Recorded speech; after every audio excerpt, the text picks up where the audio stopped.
Hello guys, nice to see you.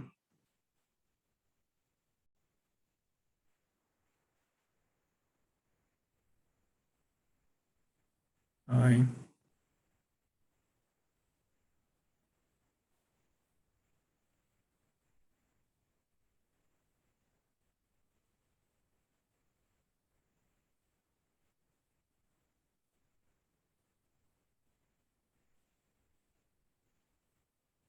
How are you doing? Everything okay? Good afternoon, yes. Hi, nice. Okay. Hello. Yeah, I'm fine.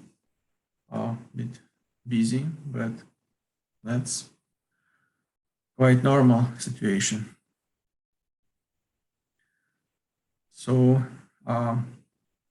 short reminder from our previous discussion. So we introduced the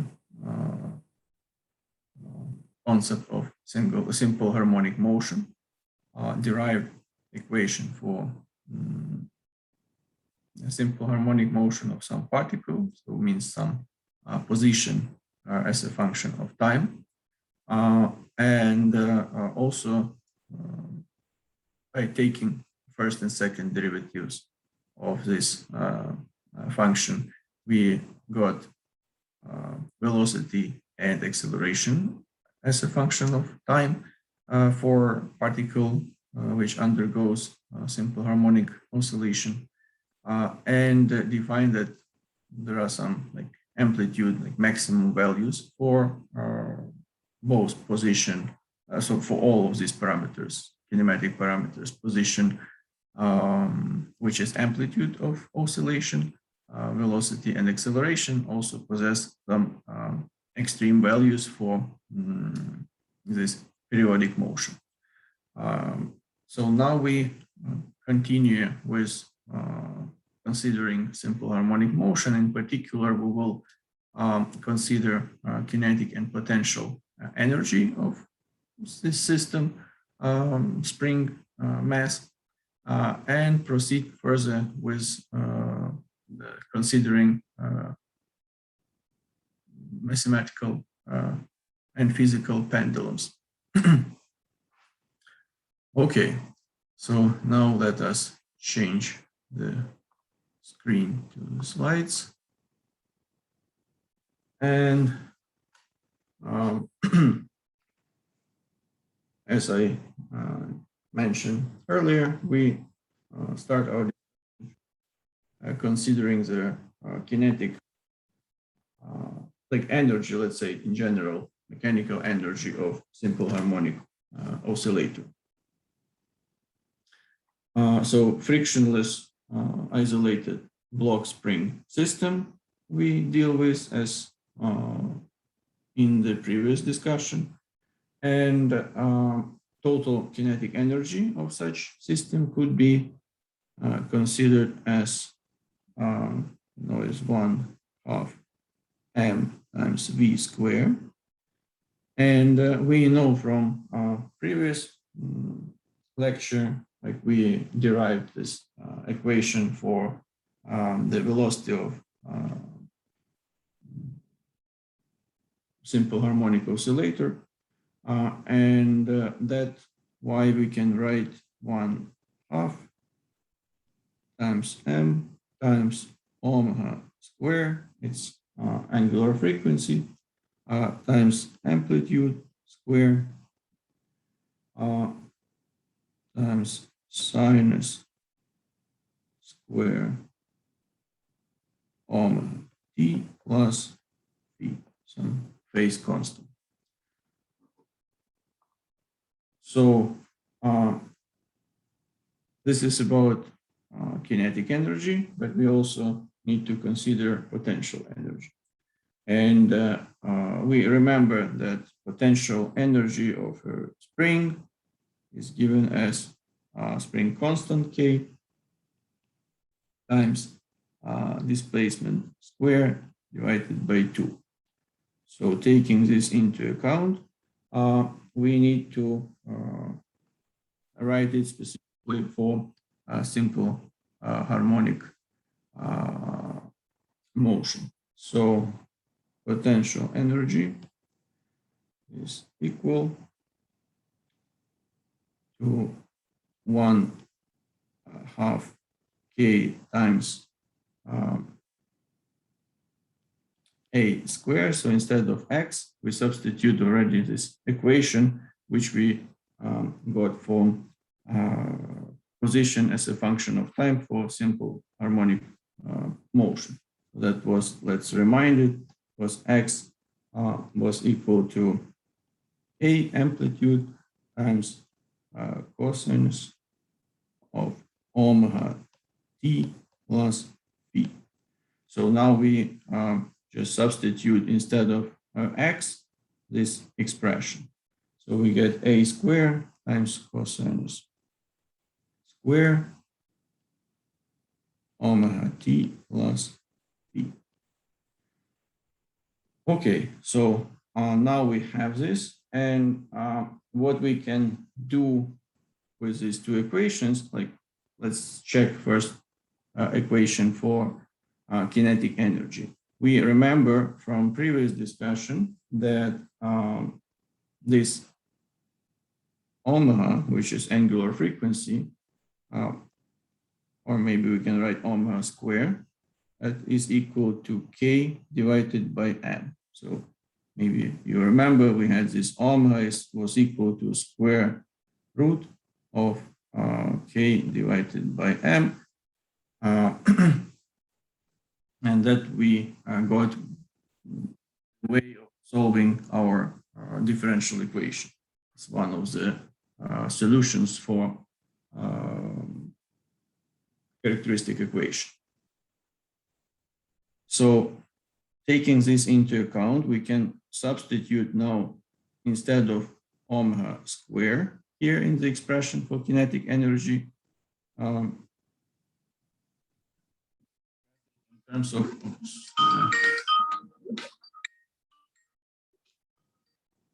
express it in terms of spring constant and mass of the block attached to this spring. So let us do it. So here we have kinetic energy is equal to 1/2 times mass of the block. Then here we have k divided by m instead of omega square, a square times sinus square omega t plus p.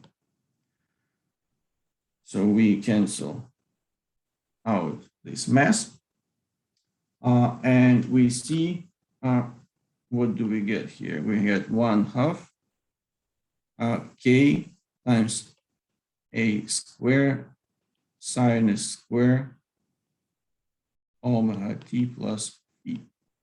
So now after this transformation, when we substitute expression for omega square, we see that this prefactor before the trigonometrical function is the same for potential and kinetic energy. So the difference is that for potential energy, we have cosine square, and for kinetic energy, we have sine square. So now we can write the total mechanical energy of simple harmonic oscillator.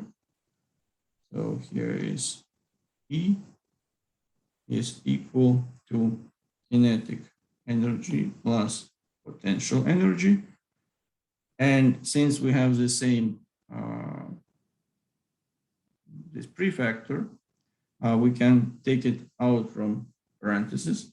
So it will be 1/2 times k times a square. And here in the parentheses, we will have cosine square omega t plus p plus sinus square omega t plus p. So this expression in the parentheses, does it tell you something? I'm sure you have seen it many times before. It always equals 1. You are absolutely right. So this guy is equal to unity. And that means that total mechanical energy of simple harmonic oscillator is equal to 1/2 K times A square, and this is constant. It doesn't change with time. So of course we consider ideal system without any damping effects. So that will be a future consideration. But now for some ideal system without any friction and dissipation of energy, it remains constant, and that is equal to the potential energy of the oscillator at the amplitude, like at the displacement equals to amplitude value. So at maximum displacement. So that is very important statement, because we can use it for our convenience in solving certain types of problems. For instance, we would like to check and determine what will be the relationship between the velocity of a simple harmonic oscillator with as a function of displacement x. So it could be solved in a different way. Of course, we could consider a second law of motion and then consider a time-dependent force, because it also time and position dependent force. Spend long time dealing with integration, and eventually we would get it. But also we can determine it quite efficiently if we consider this conservation of mechanical energy of simple harmonic oscillator. Let us consider this case. So we know that total mechanical energy consists of kinetic plus potential. So we can write that 1/2 mass times v squared plus potential energy, which is 1/2 k times x squared. And for, as we have already shown on the previous slide, for simple harmonic oscillator, we have 1/2. So this sum should be always equal to 1/2 k times a squared.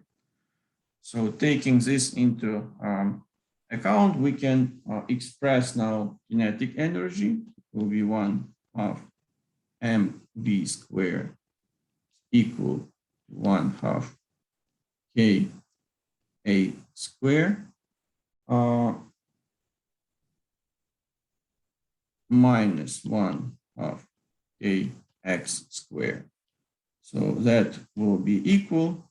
We can take out from parentheses 1/2 k, and here will be a square minus x squared.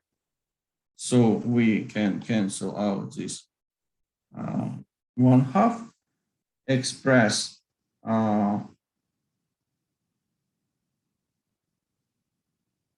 v.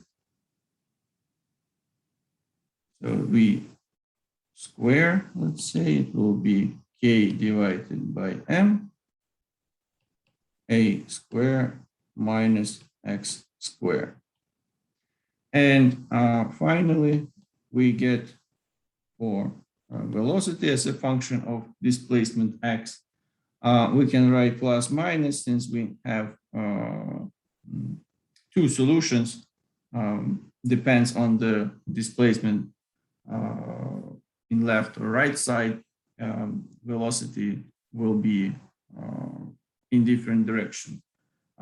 So we have two solutions, plus minus, and here will be square root of k divided by m times a square minus x squared. Okay, and if we recall previously, we considered that omega angular frequency was equal to square root of k divided by m. Then substituting it here in this equation, we get that velocity would be equal to plus minus angular frequency times square root of a square minus x squared. So if we consider now this equation at some extreme point, for instance, we will get, let's say, x is equal to amplitude value. So we it's true for any amplitude values at the left or right side, so plus minus. Here we have x squared. So this minus will be canceled out if we have minus a. Then we see that velocity will be equal to 0. Makes sense. So when we go to extreme position, all mechanical energy is in the form of the potential energy of the string. There is 0 kinetic energy, so velocity is equal to 0. Also, if we consider another interesting position at x equals 0 in equilibrium position of the string, we will see that we get kind of the maximum value because this guy will be equal to 0. So we will get omega times a, the maximum velocity, which is possible to achieve the simple harmonic oscillator. So with this, we can finish discussion of pure simple harmonic oscillator in terms of the system string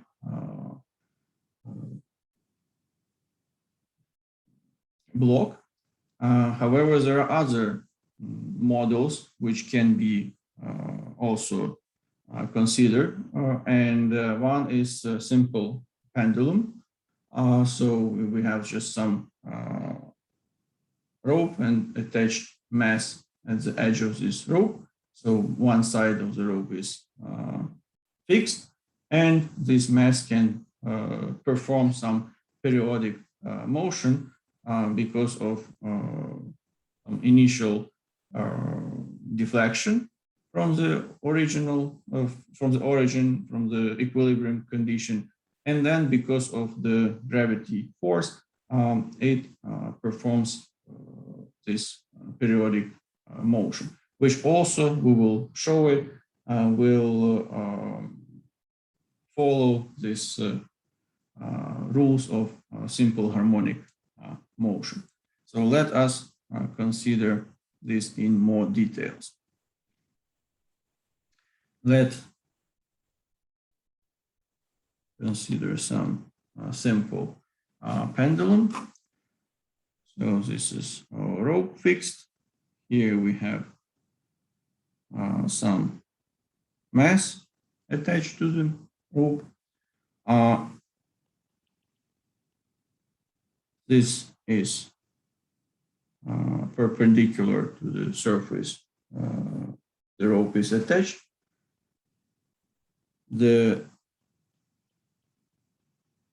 body, this mass attached to the rope, will perform motion along some circular trajectory. And here we have the equilibrium position. So this position of the rope with the body with respect to equilibrium position will be given by some angle theta. So now we need to consider forces which act on this body. So we have definitely some weight, mg. Then we have also some tension in this rope, T. We can split this weight into two components. So one will compensate the tension, that will be mg times cosine theta, and here will be some tangential force that will be mg times sinus theta, and this angle here is also angle theta. So now, since tension and this mg cosine theta, they are compensated, there is tangential force which will try to move the system back to the equilibrium position. So this tangential force, we put it with sign minus because it always wants to move the system to equilibrium position. So it will be mg times sinus theta, and that will be equal to m times a tangential acceleration, and this tangential acceleration we can express as like m times d square s divided by dt square. So s is just pass along this circular trajectory which body attached to this rope performs under the effect of the tangential force mg sinus theta. So this length of this path we can determine from the length of the pendulum. So here is L, capital L length of the pendulum, and theta, this angle between the current and the equilibrium position of the pendulum. So S in general can be given as product of length of the pendulum times angle theta. So obviously here we use theta in radians, not in degrees. Now we can rewrite this differential equation. So we can write the following. Let's put everything in the right side. So we'll have m times d square s over dt square plus mg sinus theta, that is equal to 0. So now taking into account that s is given as product of L and theta, L is constant, length of the pendulum doesn't change, so theta is changing. So that's why we can write that we have m times L times d theta, d square theta over dt square plus mg times sinus theta is equal to 0. So now we can divide this by m times L. So we get rid of this, And here we will get rid of m and have L in the denominator. So eventually we will have such differential equation. It will be d square theta divided by d t square plus g divided by L times sinus theta, and it is equal to 0. So one more step we need to do in order to simplify it. We assume that these oscillations happen with a small amplitude of our angle theta. And if angle theta is smaller than 0.2 radians,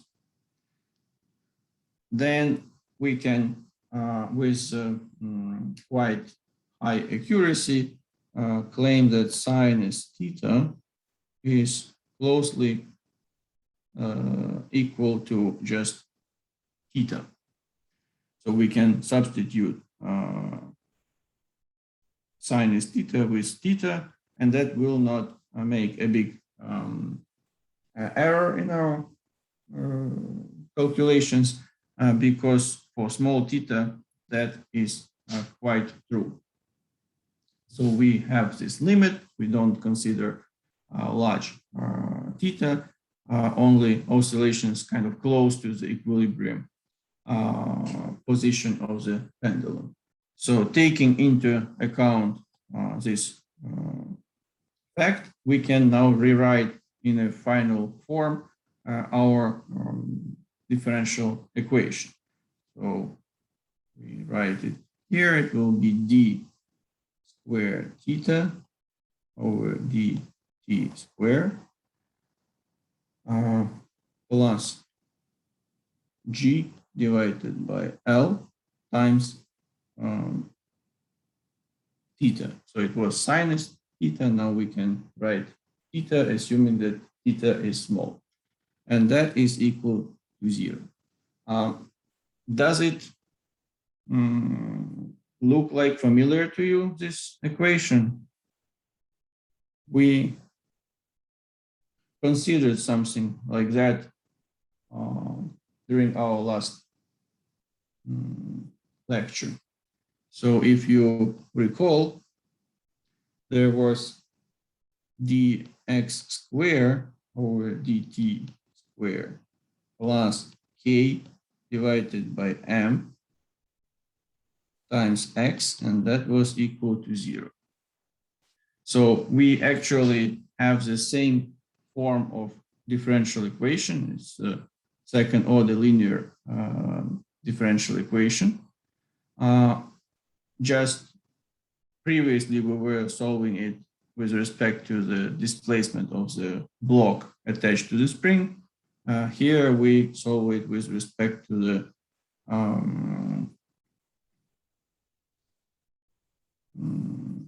angle theta, which shows the deflection of the pendulum with respect to the equilibrium condition.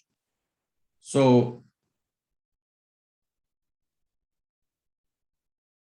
obviously that the solution, the way how we solve this equation, will be the same as we considered previously. We mentioned there about this characteristic equation, and there were questions on why characteristic equation, for instance, for this case, it would look lambda squared plus g divided by L equals 0. So why we don't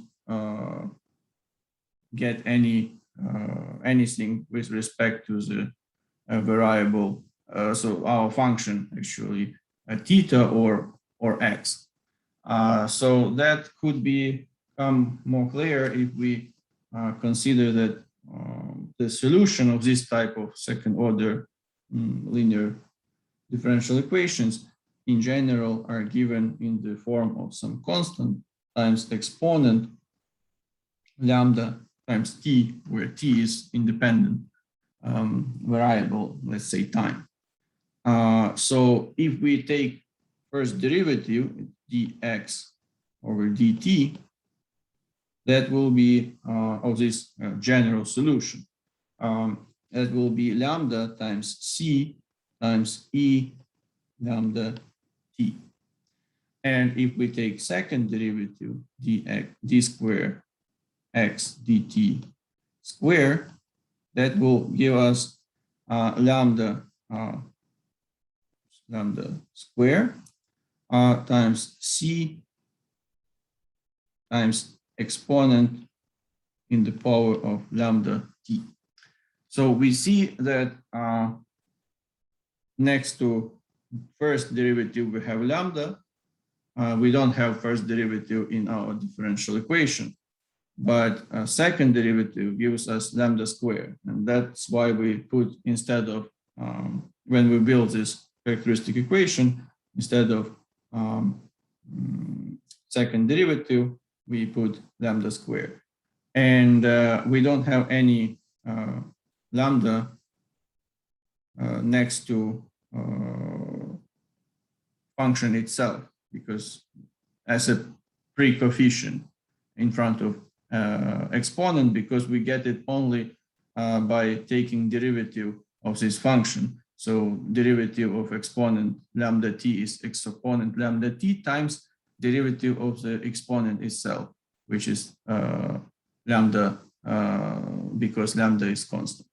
So that's why we don't put anything next to the coefficient, which is next to the function itself in this differential equation when we build the characteristic equation. So we solve this characteristic equation, we go the same procedure as we did last lecture, and our solution, if a general case, when we also take into account some initial phase constant, can be shown like this. Theta is equal to theta maximum.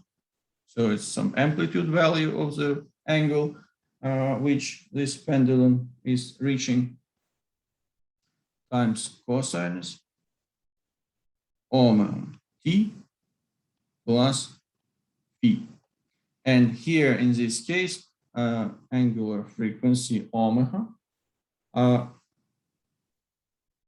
is equal to square root of g divided by L.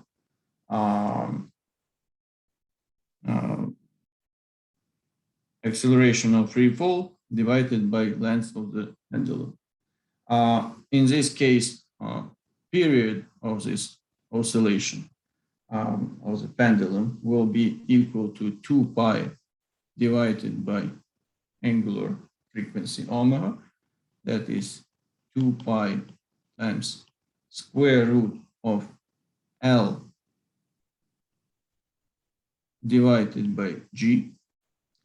And in its term, frequency, that is angular frequency divided by 2 pi, is equal to 1 over 2 pi times square root of G divided by L. So we have already all characteristics of simple harmonic motion of simple pendulum. So we have equation which gives us angle theta as a function of time. We have expression for angular frequency, period, and frequency of this periodic motion. Also, what is important to highlight here, if we consider this equation for the period of this periodic motion, let's take t square is equal to 4 pi square times L divided by G. And from here, we can express G. So that will be equal to 4 pi square times L divided by T squared. So you can see that if we know the length of the pendulum, we measure the period of this oscillation, the periodic motion of the pendulum. We can determine acceleration of free fall with quite high accuracy. Depends on the accuracy of our measurements of the period and the length of the pendulum. What is important to mention here that all these parameters, angular frequency, period, and frequency, they are all related to each other, but we see that angular frequency does not depend, or any of these parameters don't depend on the mass attached to the rope. So only acceleration of free fall and length of the pendulum define the frequency with which this periodic motion will happen. So this is the most important statement you need to remember, that simple pendulum does not depend, these characteristics of its motion do not depend on the mass attached to the pendulum. Okay, so with this, we can make a next step and consider physical pendulum, so-called physical pendulum. It's some arbitrary shaped body, which also, let's say, it can be fixed with ability to rotate about this point. It will also start to perform periodic motion if we push it out from equilibrium condition. However, it is not such a simple case as simple pendulum, and we need to consider a position of center of mass of this body with respect to the point through which the axis is going, about which the body is performing this circular motion. So let us consider this physical pendulum on the next slide. So we have some arbitrary shaped body. Let's consider some point O. That is point about which the body can rotate. So is where it fixed. And here is some point which defines position of the center of mass. So let's put some vertical line here. And there is some distance d from the center of mass to the point about which the system can rotate. So in this case, we can model the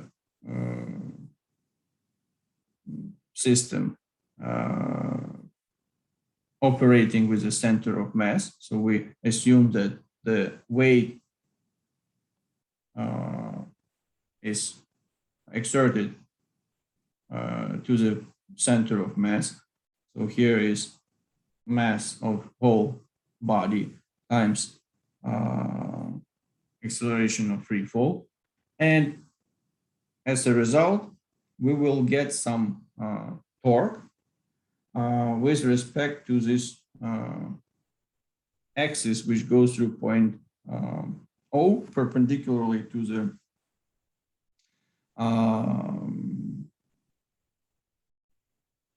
plane of the image. So here we have the arm, and that will be this arm will be d times sinus theta, and theta is angle here. So we can write for the torque, like the magnitude of this torque will be mg times the arm d times sinus theta. Okay, so that is the resultant like net torque on the system when we consider with respect to point O. Now we know from our discussion of the rigid body's rotation and dynamics that the net torque can be given as the product of angular momentum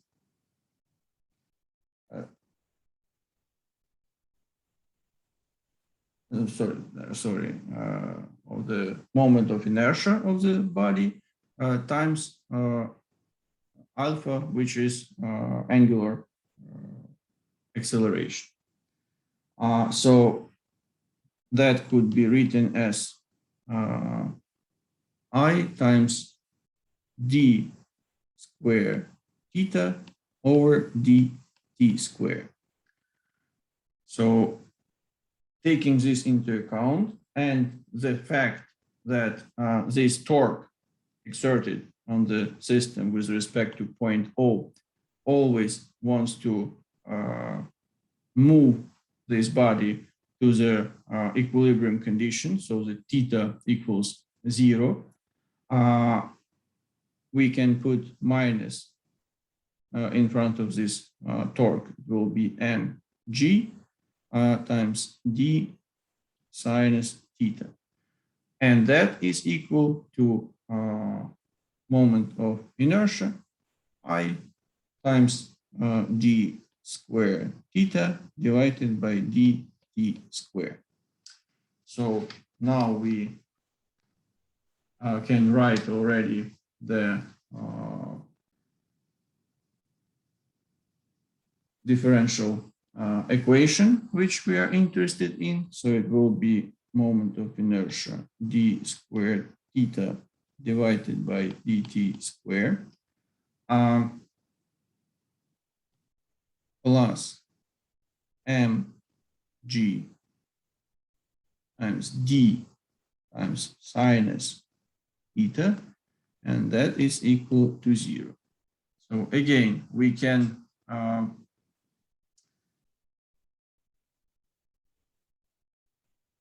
rearrange it in that way, so we don't have anything in front of d squared theta over dt square. So we can write d squared theta over dt square will be equal, sorry, not equal, it will be plus mg times d divided by I and times sinus theta equals to 0. So now we consider the same fact that at small theta, smaller than 0.2 radians, sinus theta can be replaced by theta, and we get the final expression for our differential equation. So it will be d squared theta over dt square plus here will be mg d divided by I. And instead of sinus theta, we put theta. That is equal to 0. Here, this coefficient can be substituted by omega. So we can write that omega is equal to square root of mg times d divided by I. So equation will look like d theta over dt square plus omega square times theta equals to 0. So, okay, we have some question. Didn't quite understand what is it.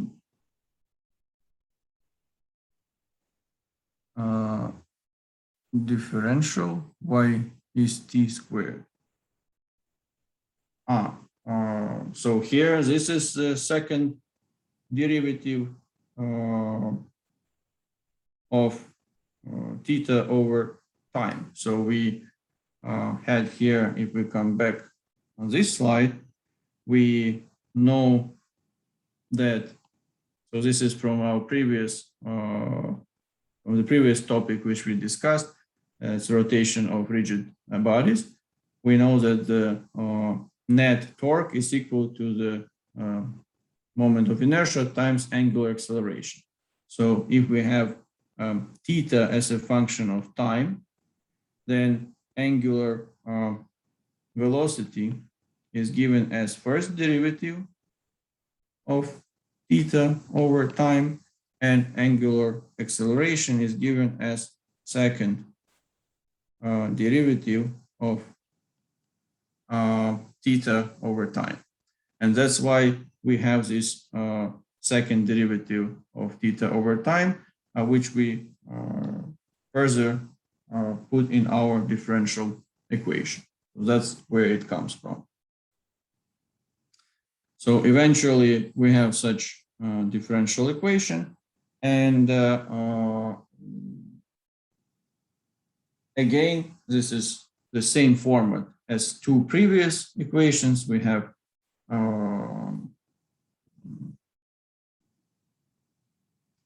second order linear differential equation. We set this characteristic equation, solve, and the solution will be the following. So it looks, general solution looks like the solution for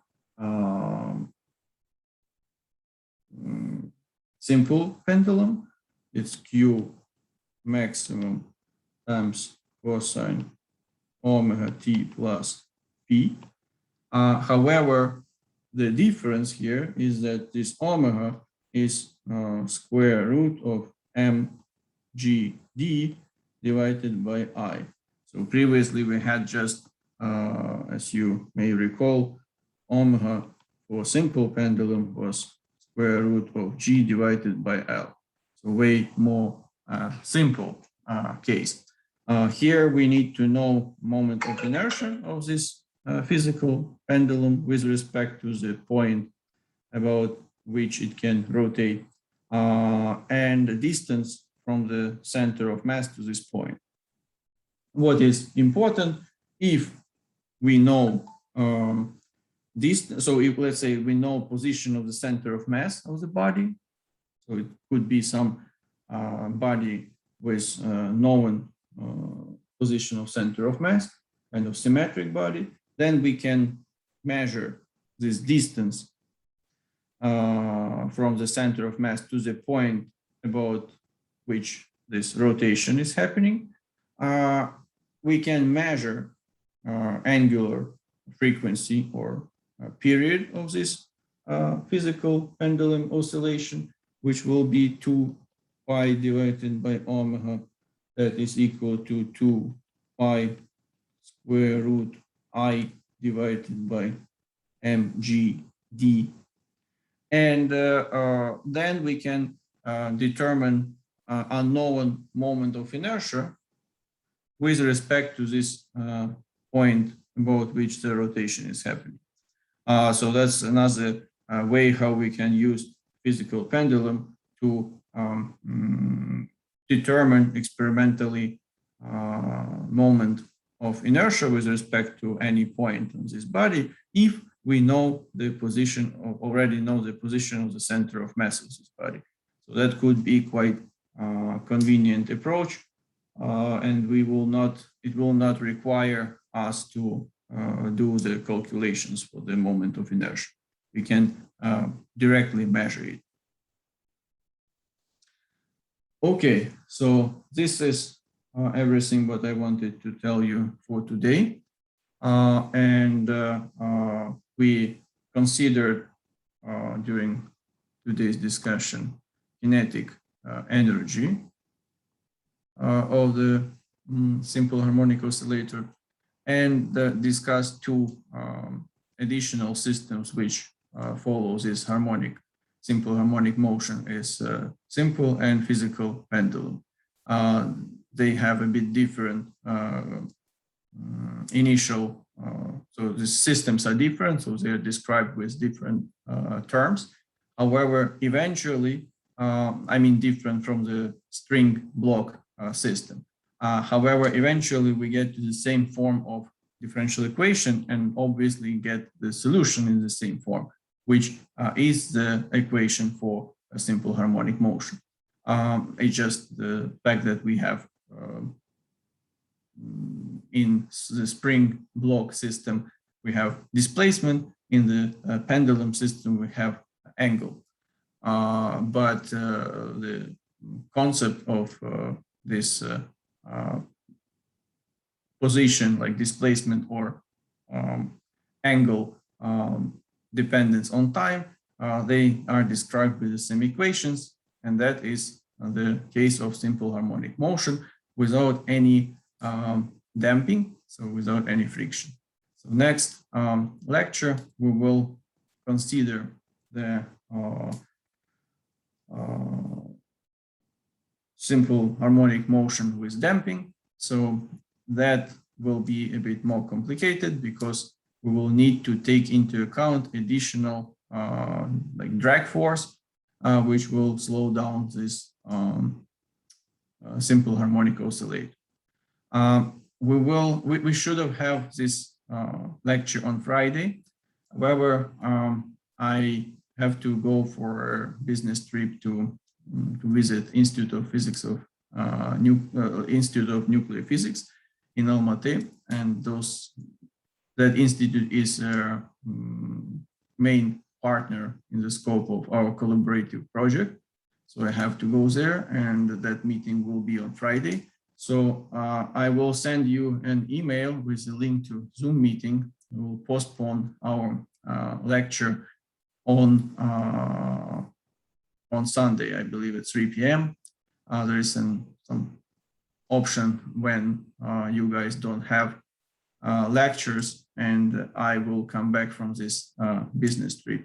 So those who will not be able to attend lecture during the